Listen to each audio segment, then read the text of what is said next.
Twongeye kubasuhuza mwe dutangiranye umwaka mushya tubashimira ko mwabanye natwe mu gihe bitari byoroshye umwaka wose tuwunyuramo amahoro.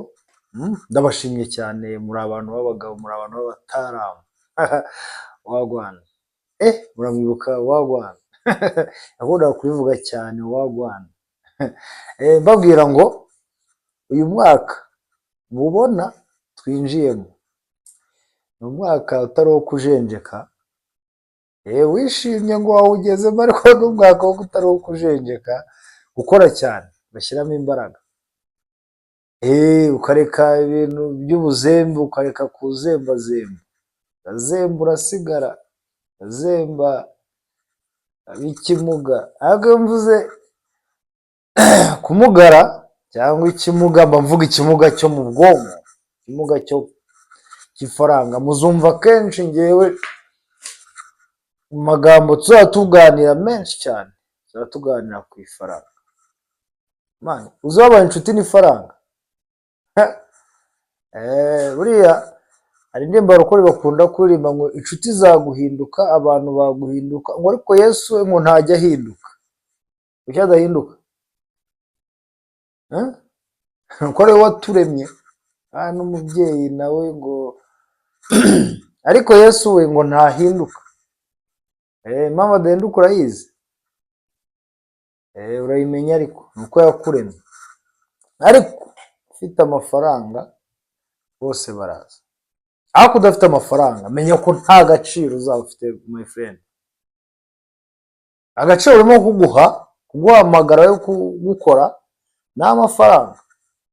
Uyu mwaka rero mani, shyiramo imbaraga, ubuzimbi wapi, kubite hirya hino. Indirimbo yakunda kuririmba ngo ndubaka ndakanika, niyo mbonye na moto ndaroba, ngomba gukora ubuzi bwinshi karenze kamwe. Tuhita bivuga ngo baraguseka se babonye amafaranga. Ubura gukoresha imbaraga ukizifite. Bibiliya iravuga ngo mwishimire iminsi y'ubusore bwanyu, iminsi mibi itaraza, kuko muzaba mudakishimishijwe nayo. Wowe uranga gukora ngo baravuga baraseka. Bande yabona urebe ukuntu bavuga. Uzana amafaranga yakuye yavanye kure. Wayavanye kure ariko urayabona. Mumenera akabanga. Mu gihe bataravuga ko amafaranga ufite wayakuye ikuzimu, nta n'icyo urabona wowe. Tugiye gutungura abantu. Ikibazo cyanyu rero, mbigisha business nkabona ntago si mwese. Harimo abemera ko tugendana, ariko ibi bintu birashoboka. tekinike. Gitabo nabonye ngo nimba ari Bible ariko ikintu nshobora kuba nababwira muri uyu mwaka ushize, hari abantu bafite amagambo ashobora kuba yakubaka akaguhindura n'ubuzima cyane. Ezra yavuze ijambo rikomeye cyane, ndavuga ati uyu mugabo kumbe nsanga ari n'umusore sha. Hahirwa uwo bazabana, kuko uriya n'umugabo w'umunyabwenge cyane mu byo avuga. Nimba ariko twizeye ko azanabikurikiza, ariko hahirwa uwo bazashakana. Ikibazo nuko mvuga abahirwa, ijambo rikambwira ngo hahirwa ngo abumva ijambo ry'Uwiteka ngo bakarikurikiza. Yesu yarabyanga avuga hahirwa amabere yakonyera, avuga ati ahubwo hahirwa wowe wumva. Ariko yaravuze ngo hari abantu tubana tukabafata nk'abanyamahane, tukabafata nk'abantu badashobotse mu buzima bwacu,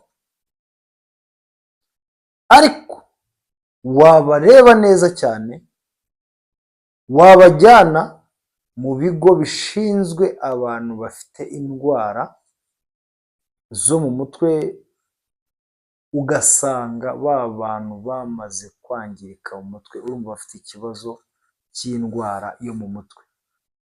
Mu yandi magambo wenda ku bantu batarimo kubyumva neza, ntibumve ko nkoresha iryo jambo, buze irindi jambo mvugisha kugira ngo hari abantu baba bafite IQ iri hasi ariko bakeneye kumva, ni abafite indwara cyangwa b'abasazi. Ugasanga twebwe turabafata nk'aho ari bazima, baraje mu buzima bwacu bakenewe no gufashwa, bigatuma tubagiraho ikibazo tukabataho n'umwanya, iterambere ryacu rikadindiriraho, uko twumva hari icyizere twahaye ba bantu kandi bafite uburwayi mu buryo twebwe tutazi. Arangije arakomeza aravuga ngo ufite umwuririra umunyinya agira ngo ntuhanda, ufite umwuririra umunyinya agira ngo ntuhanda. Aribyo twahereyeho hejuru, wowe uranga gukora ngo urabona runaka aranseka, ariko afite umwuririra umunyinya, afite umuha inzira yo kubona amafaranga, ariko wowe uribaga ukikobora kugira ngo ugire icyo ugeraho.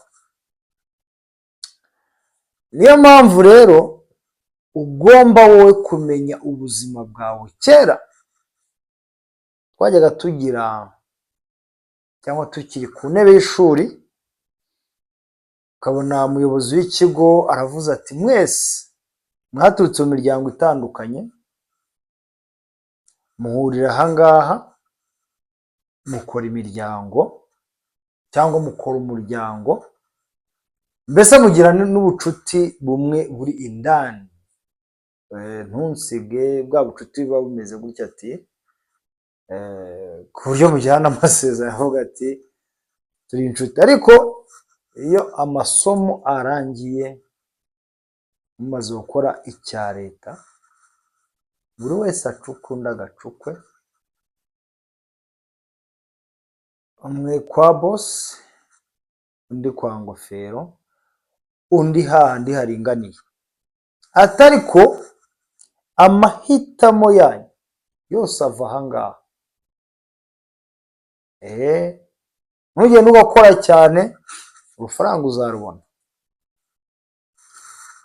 Iki kiganiro gikoze ngira ngo mbabwire ko uyu mwaka tugiye kwinjiramo mwa nshuti zanjye, mwirinde utuntu tw'udushyari. Utuntu tw'udushyari ntabwo ari twiza. Niba ubona mugenzi wawe ari ikintu akoze, mufashe, umusayidire, nawe ashobora gusayidira nawe azagufasha. Amashyari ubundi byaje bite ko wowe nubwo bakureka ngo ukore ibyo urimo gukora, ntushobora guhaza abo bantu?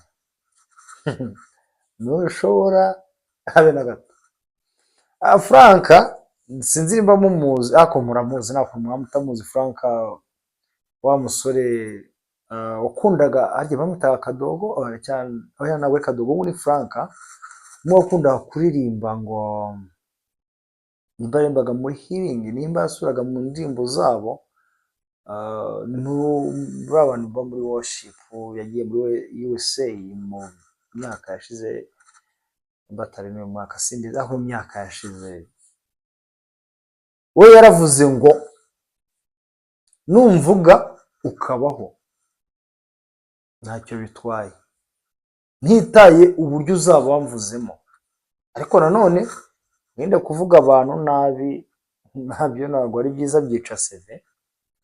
Ko hari n'ushobora kumva hari ibyo muvuze byaba ari ukuri, byaba mubeshya, ugasanga hagize icyo yangirikaho mu bijyanye na serero, mu bijyanye na sosiyete arimo. Ariko uzi ko ushobora no kuvuga ikintu umuntu yagenda mu muhanda ugasanga abantu bamugiriye nabi, bazi ko ari umunyabyaha cyangwa bazi ko atari umuntu mwiza, kandi mu by'ukuri ari ikintu mwaketinze mugashyira aho ngaho abantu bakakivuga. Uyu mwaka rero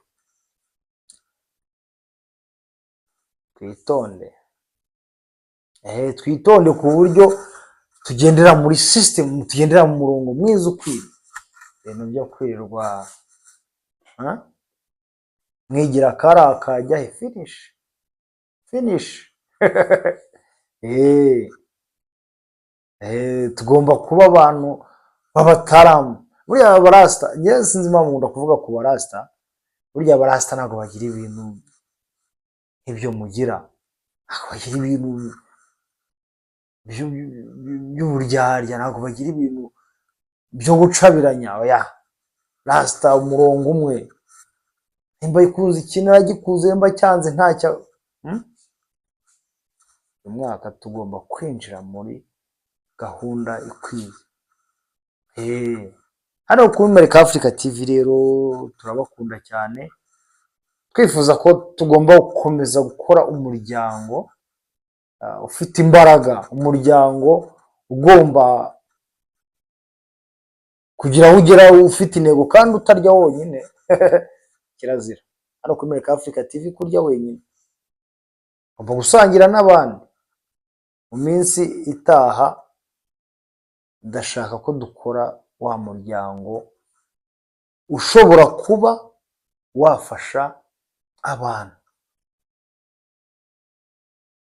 Ndashaka ko dukora groupe ya WhatsApp,